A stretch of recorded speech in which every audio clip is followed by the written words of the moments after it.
Good morning. This is Abbot James. This is the feast day of St. Peter Claver. I'd like to say a few words about him before we use a prayer for the Mass at his feast day. He was a Spanish Jesuit born in Barcelona and spent most of his life in the New World. In those days, Cartagena, which is in the coast of Colombia, was one of the greatest slave ports in the world.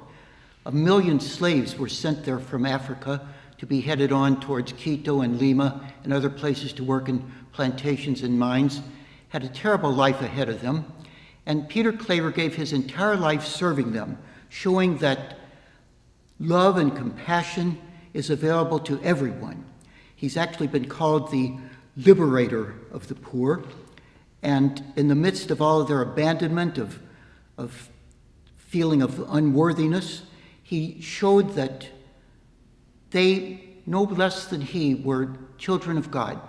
They often would wear medallions that he gave them. And at the end of his life, when he died finally at an advanced stage, many would come to his funeral and try to show their respect and reverence for a man who meant so much to them.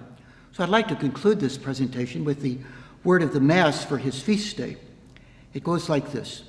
O God, who made St. Peter Claver a slave of slaves and strengthened him with wonderful charity and patience as he came to their help, grant through his intercession that, seeking the things of Jesus Christ, we may love our neighbor in deeds and in truth.